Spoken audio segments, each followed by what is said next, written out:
Parece mentira cómo cambian las cosas, pues cuando hace poco tiempo se hablaba de construir una línea que uniera buena parte de la costa malagueña, se decía que era un proyecto imposible, ensoñación o totalmente inviable. Sin embargo, la presión social creciente y la relevancia que ha ido logrando el tren estos años como medio de transporte alternativo a unas cada vez más saturadas carreteras, ha obrado el milagro, que hasta las voces más reacias tengan en cuenta el proyecto. De esta forma, el Ministerio de Transportes anunciaba recientemente un paso decisivo, aunque no definitivo, sobre el futuro de esta línea, la licitación del estudio de viabilidad, que engloba no solo el tramo que más se ha puesto desde siempre sobre la mesa, la extensión de la actual cercanías hasta Marbella y Estepona, sino mucho más allá en ambos lados de la costa, por un lado hasta Algeciras y por otro hasta Nerja.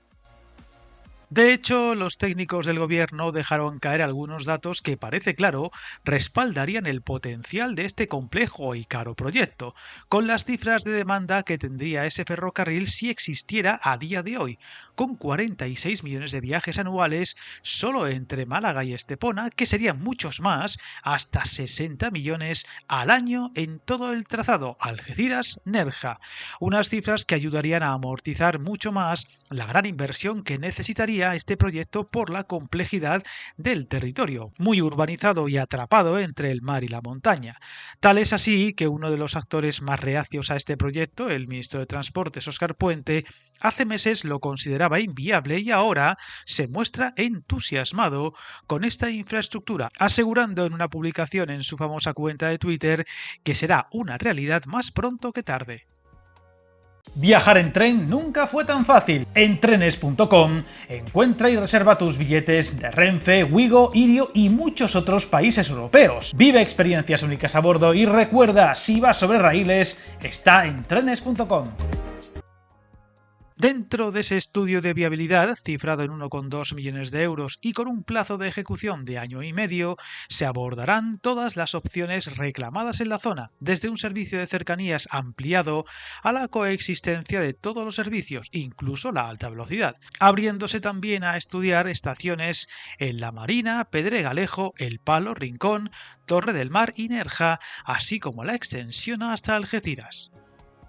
Si el estudio respeta los tiempos, cosa siempre complicada, la resolución se debería conocer a finales de 2026 o principios de 2027, marcando el camino a seguir desde entonces. Si bien muchas voces, incluidos alcaldes de la zona o el propio gobierno andaluz, alertan de la posibilidad de que este estudio solo sirva para acallar las voces que lo reclaman y no pase de ahí, pasando la responsabilidad del comienzo de su ejecución al siguiente gobierno, sea cual sea, y postergándolo todo muchos años en el futuro. Un proyecto que, sea cual sea, será muy caro. De hecho, diferentes voces han hablado en el pasado de un arco que oscilaría, según características y longitudes, entre los 3.000 millones y los 5.000, obras que serían lentas y a muchos años vista y que se ejecutarían por fases, alejándose poco a poco de la capital malagueña. Así, el primer tramo sería la mejora de lo ya existente, incluyendo la conexión con el aeropuerto,